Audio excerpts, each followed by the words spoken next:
Olá, queridos alunos, graça e paz do Senhor Jesus. Estamos aqui para mais uma aula da disciplina Eclesiologia, a doutrina da igreja.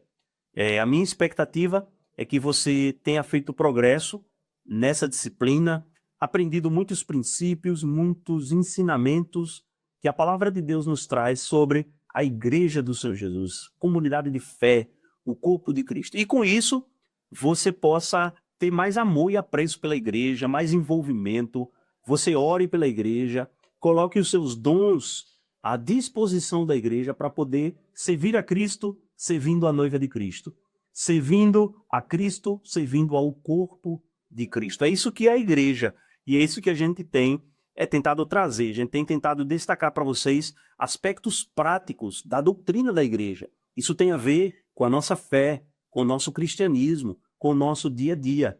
Deus, ao nos salvar, ele de forma bondosa e graciosa, nos insere numa comunidade local para a gente servir e ser servido também. Então, hoje nós vamos para a última aula dessa disciplina. Tratamos de temas muito importantes nessa disciplina e eu espero que você tenha crescido, que você tenha aprendido muito e possa colocar em prática na sua comunidade de fé. Você faz parte de uma igreja. Tente colocar em prática aquilo que você aprendeu na sua comunidade de fé. Hoje nós vamos falar, queridos alunos, sobre meios de graça na igreja. Um tema que eu tenho muito apreço, um tema que eu gosto muito na teologia e um tema que tem a ver com todas as reuniões e todas as vezes que a igreja se reúne, ela pratica algum tipo de meio de graças. É interessante que na vida cristã tudo é pela graça.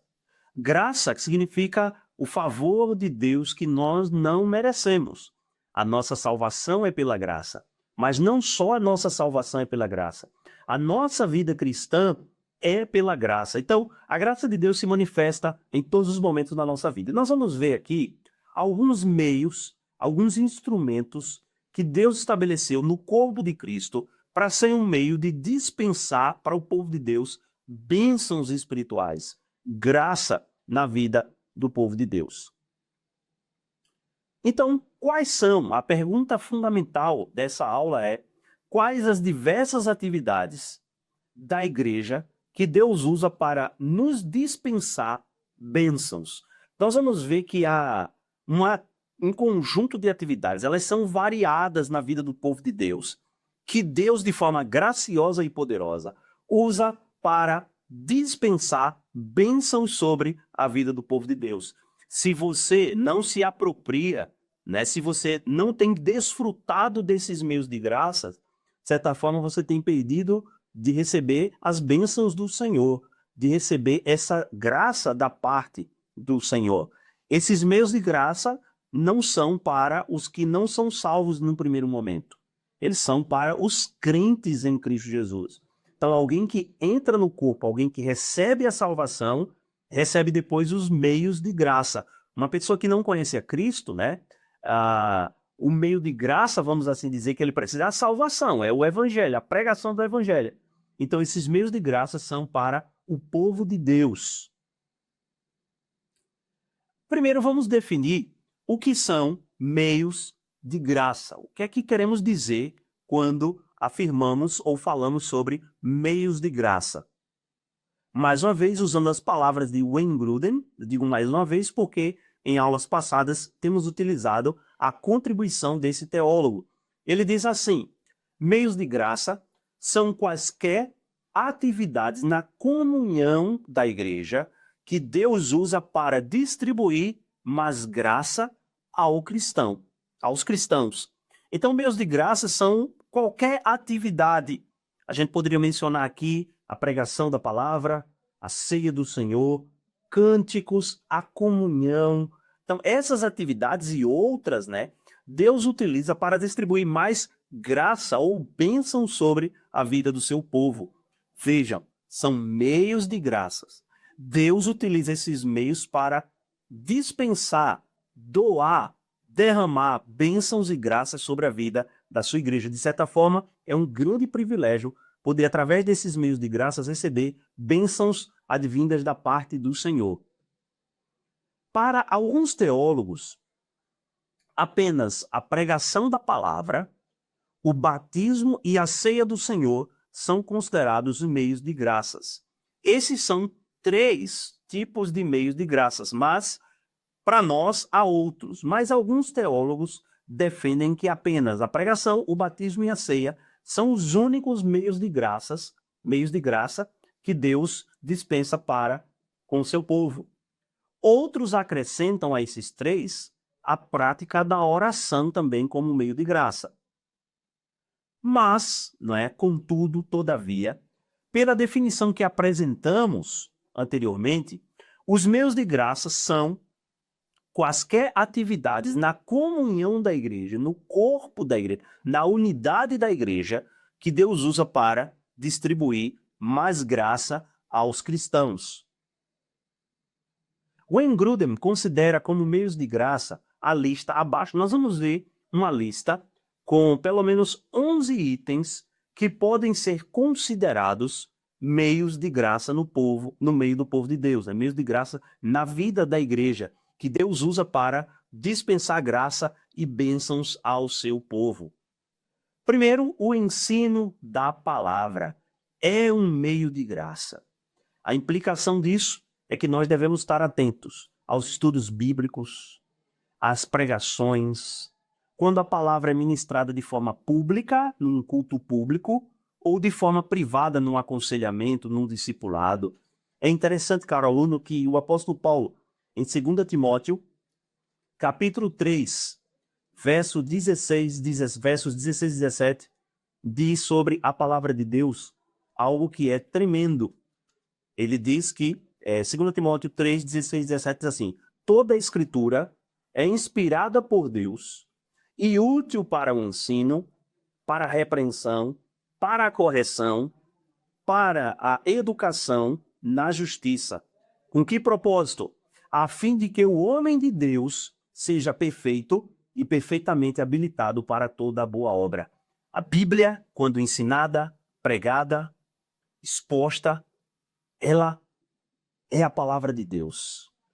Ela tem poder para nos salvar e nos edificar. Ela é um meio de graça, porque é Deus falando ao seu povo, é Deus edificando o seu povo, é Deus se comunicando com o seu povo e derramando bênçãos, Esse texto de Deuteronômio também vai nos dizer que essa palavra é a nossa vida. A Escritura é a nossa vida. Não há vida espiritual fora da palavra de Deus.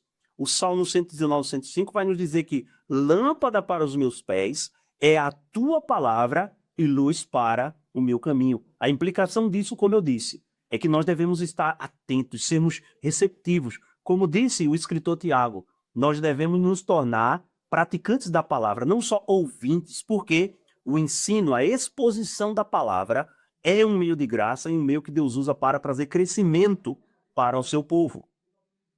O batismo cristão também é um meio de graça. O Senhor Jesus, no capítulo 28 de Mateus, verso 19, por ocasião da grande comissão da igreja, ele disse que o processo de fazer discípulo envolve também o batismo cristão. E é interessante que o batismo é uma maneira de você se identificar com Cristo e com sua obra. É você demonstrar a sua lealdade a Jesus. E o batismo também é um meio de graça, que a pessoa desfruta e quando pratica, a pessoa também recebe. Deus dispensa graça para alguém que está sendo batizado. Aquela pessoa está expressando a sua comunhão com Deus, a sua comunhão com o povo de Deus, e está recebendo da parte de Deus essas dádivas, essas bênçãos espirituais. Um outro meio de graça é a Santa Ceia do Senhor, instituída pelo próprio Jesus, no Evangelho de Mateus, capítulo 26. A ceia do Senhor é a mesa do Senhor. É onde o povo de Deus se alimenta espiritualmente do próprio Cristo. A ceia também é um meio de graça. E indica que nós estamos conectados ao Senhor Jesus, conectados ao povo de Deus. A ceia é comunhão. A ceia expressa a comunhão do povo de Deus. E nós cremos que quando participamos, de acordo com os padrões bíblicos da ceia do Senhor, nós recebemos da parte de Deus bênçãos e graça. Então devemos participar da ceia do Senhor. Às vezes, queridos alunos, algumas comunidades de fé não têm dado o devido valor à exposição da palavra, ao batismo cristão, à ceia do Senhor.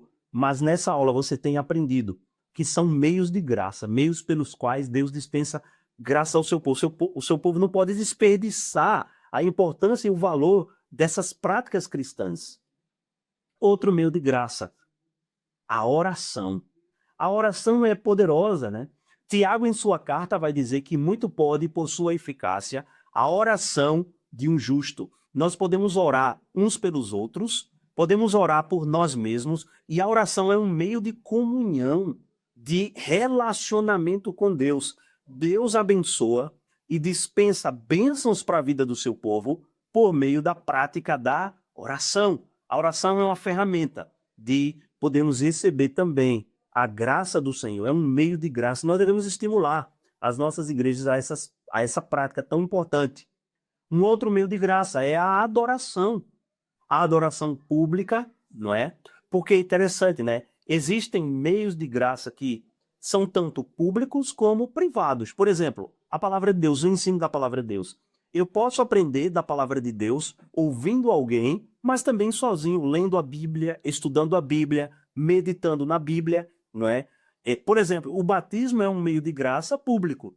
Ninguém pode batizar a si mesmo, né? Às vezes até, só uma correção importante, nós afirmamos assim: eu me batizei em tal ano. Só corrija isso, querido aluno, porque não foi você quem se batizou.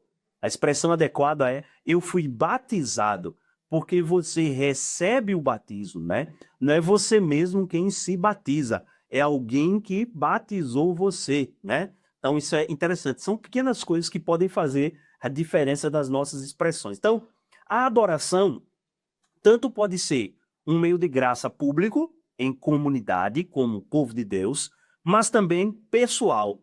Você pode adorar a Deus sozinho. E essa adoração tem que ser em espírito e em verdade. Esse é o padrão da adoração bíblica, né? Então, no meio da adoração, Deus concede bênçãos ao seu povo. A adoração é um meio de graça. Quando você estiver de forma prática instruindo, estimulando alguém a participar das reuniões da igreja, do culto, diga para ele que a adoração é um meio de graça. É um meio que Deus concede bênçãos para o seu povo, para a sua igreja. Deus está abençoando a sua igreja enquanto ela está adorando ao Deus Trino, adorando ao Cristo ressurreto. Um outro meio de graça também é a disciplina na igreja, o que chamamos de disciplina eclesiástica. A disciplina serve para purificar a igreja e também ela é uma expressão de amor da igreja por aqueles que precisam ser corrigidos. E é um meio em que Deus abre, mesmo sendo um meio às vezes doloroso, né?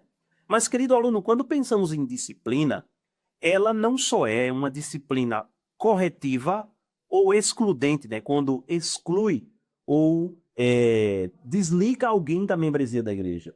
A disciplina também ela pode ser formativa ou instrutiva. Quando um pastor está pregando a palavra de Deus, quando ele está ensinando corretamente as escrituras, ele está também disciplinando, instruindo, prevenindo a igreja quanto a certas práticas que não agradam ao Senhor. Mas é interessante, embora em muitos aspectos a disciplina seja difícil de ser aplicada, é algo bíblico, mas é muitas vezes difícil de ser feito, mas Deus está concedendo graça ao seu povo, à sua igreja. Veja a disciplina na igreja com outros olhares, de uma outra perspectiva.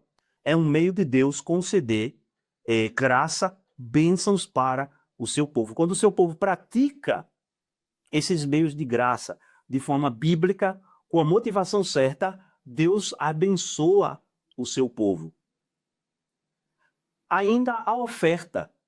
Eu sempre digo, né, na comunidade de fé onde sou pastor, que ofertar é um grande prazer. O apóstolo Paulo vai dizer que esse tem que ser um ato do coração, sem constrangimento, sem pesar, e tem que ser feito com alegria.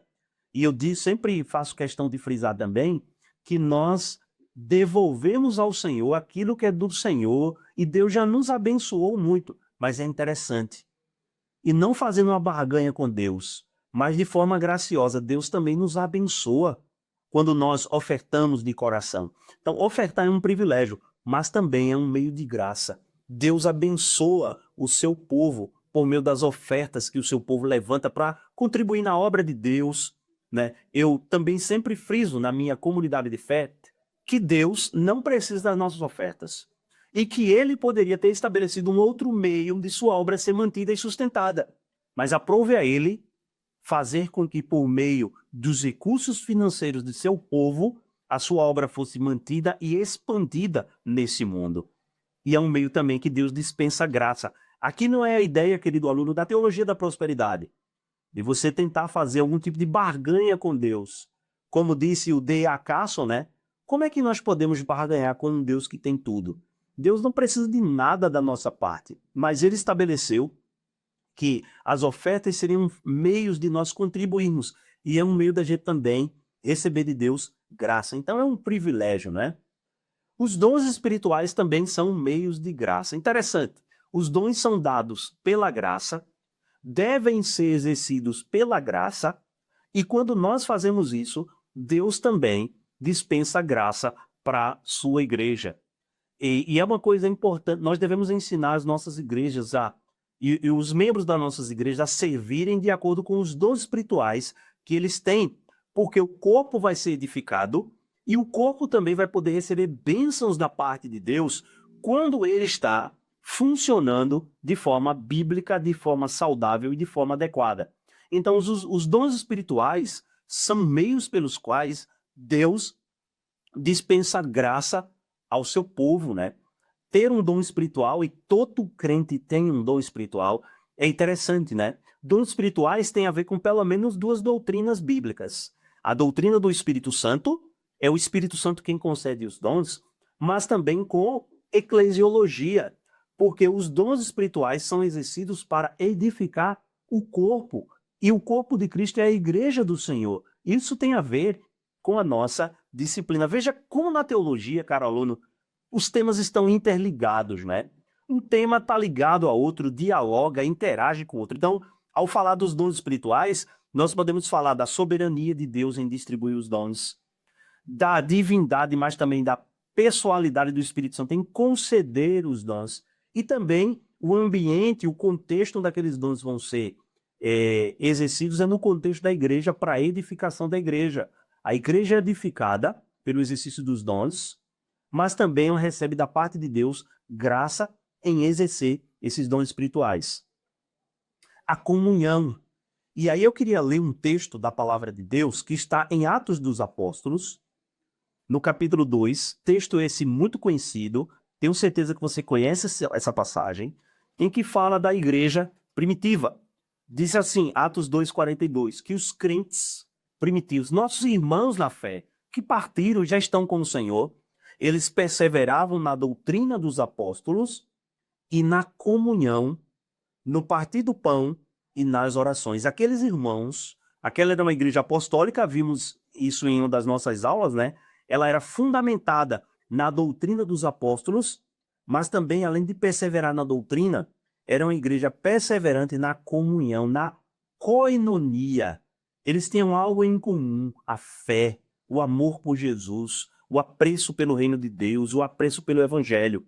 Hebreus, no capítulo 10, vai estimular os crentes a um poder incentivar o outro, né? Em congregar, em estimular, em crescer mutuamente. Então, a comunhão também é um meio que Deus estabeleceu para edificar, abençoar e derramar graça sobre o seu povo. A evangelização também é uma ordem, mas também a evangelização é um meio de graça. Quando o povo de Deus está evangelizando, ele é capacitado pelo Espírito Santo a falar de Jesus. Nós falamos de Jesus na autoridade de Jesus e para a glória do próprio Cristo, para que ele seja conhecido. E no ato da evangelização, Deus, ele nos concede graça. O próprio Jesus disse que ele estaria conosco no ato de fazermos discípulo, né? Isso também é uma forma de sermos abençoados, a evangelização. E o último meio de graça é o ministério individual. Aqui, por ministério individual, eu quero dizer o discipulado e principalmente o aconselhamento bíblico, né? Que é um ministério particular, é um ministério individual da palavra de Deus. É você, cujo coração, né, é habitado pela palavra de Deus, ministra uns aos outros a palavra de Deus, orientando, exortando, encorajando os irmãos. Então, o ministério pessoal é um dos meios de você receber da parte do Senhor essas dádivas e essas bênçãos. Quando qualquer um desses meios é utilizado com fé, na dependência de Deus, em obediência, os cristãos devem esperar e procurar evidências de que o Espírito Santo, a terceira pessoa da Trindade, que é Deus, que é pessoal, que é poderoso, que é o consolador da igreja. Veja, querido aluno, a igreja tem um advogado. Esse advogado não é humano. Na verdade, a igreja tem 2 advogados, né? O Senhor Jesus, a destra de Deus, e o Espírito Santo aqui, né? Que está ao lado da igreja para guiá-la, para defendê-la.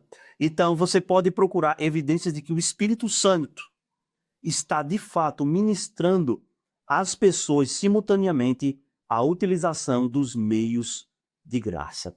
Você é abençoado, mas também você abençoa. E é essa dinâmica da vida da igreja. Na vida da igreja, nós abençoamos e somos abençoados. E, querido aluno, eu queria poder encorajar você a, talvez em alguns contextos, resgatar a importância dos meios de graça. Algumas comunidades de fé, tristemente, têm perdido a relevância disso, a importância disso. Nós precisamos pregar sobre isso, mostrar para o povo de Deus que Deus estabeleceu meios pelos quais as suas bênçãos são derramadas sobre o seu povo. A pregação, a ceia do Senhor, o batismo, a evangelização, a adoração, a oferta. Isso vai nos ajudar a encarar essas coisas de uma outra maneira. Então, eu espero que essa aula tenha sido útil. Mas antes eu queria dizer para você que nós cristãos não deixemos de congregarmos, como diz Hebreus. Isso é um estilo, né? Na carta aos Hebreus, ele estava escrevendo para cristãos que tinham esfriados na fé, queriam voltar para um modelo antigo de viver, e ele está mostrando que os cristãos não podem deixar de se reunir, mas busquemos avidamente, fervorosamente, participar de qualquer reunião de crentes em que esses meios se façam presentes, esperando que Deus dispense bênçãos mediante cada um deles. Entender os meios de graça nos faz servir a Deus com mais fidelidade e amor, a sermos comprometidos com a causa do Senhor, a amarmos a igreja, porque é por meio dela que Deus nos dispensa esse meio de graça. Eu queria que com essa aula você pudesse refletir sobre como está o seu envolvimento com a igreja local. Como está a sua vida como membro? Pense aí agora, de 0 a 10. Qual a nota que você daria para a sua atuação como membro? Não faça as coisas primeiramente porque você está sendo cobrado. Faça por amor ao Senhor, à igreja dele. Claro que também nós prestamos conta aos nossos líderes, mas faça motivado pelo amor que você tem pelo Senhor da igreja. Você não pode amar a Cristo e desprezar a igreja de Cristo. Você não pode amar o noivo e esquecer da noiva. Porque você ama o noivo, você também vai amar a noiva. Porque você ama Cristo, você vai servir a igreja de Cristo. Por outro lado, convém perceber que todos esses meios de graça surgem na comunhão da igreja, é no convívio da igreja, é no contexto da igreja. Então, esses meios de graça são dispensados também por Deus em geral, na comunhão, quando a igreja está em comunhão. Aqueles que desprezam deliberadamente a comunhão da igreja se apartam de todos esses meios de graça e assim se apartam da maior parte dos meios normais que o Espírito Santo usa para distribuir bênçãos ao seu povo. Como vimos, existem alguns meios de graça que podem ser praticados individualmente, a oração, né? A leitura da palavra, algum aspecto da adoração, mas em outro sentido. Esses meios de graça só podem ser praticados de forma comunitária, coletiva, no ajuntamento solene, né? Na congregação dos santos na igreja. Então, que esses meios de graça nos façam valorizar mais o incrível privilégio de pertencer ao corpo de Cristo, a igreja. Eu queria que essa aula levasse você a algumas atitudes práticas, querido aluno, como a gratidão a Deus por fazer parte do corpo de Cristo. por poder se apresentar e se identificar como povo de Deus e parte da igreja. Isso é um privilégio. Em dias em que muitos têm sido considerados como desigrejados, não querendo fazer parte de nenhuma comunidade de fé, louve a Deus porque você está fazendo parte de uma comunidade de fé. Se envolva mais. Procure sua liderança para ver onde você pode servir mais, não é? Pense em plantios de novas igrejas, né? É interessante que plantar igreja é resultado de uma eclesiologia bíblica e correta, porque igreja planta igreja.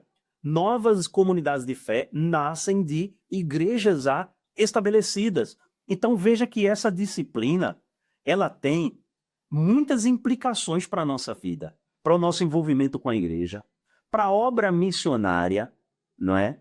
Também para a evangelização, para tentar ajudar, integrar pessoas na igreja. Veja que essa disciplina, a nossa intenção é que ela tenha ajudado você a poder desenvolver uma compreensão bíblica, a valorizar, a defender a igreja diante de ataques muitas vezes que são levantados aí, a estimular pessoas a também se envolverem na igreja e a poder louvar a Deus pela instituição mais poderosa que ele deixou nesse mundo. Como eu disse na primeira aula, o próprio Jesus disse que iria edificar a sua igreja e que as portas do inferno não iriam prevalecer sobre ela. Nenhuma outra instituição é mais poderosa nesse mundo do que a igreja do Senhor Jesus. E eu e você, nós somos parte dessa instituição pela graça de Deus e para a glória de Deus. Que Deus abençoe você, fique na paz e Deus seja conosco.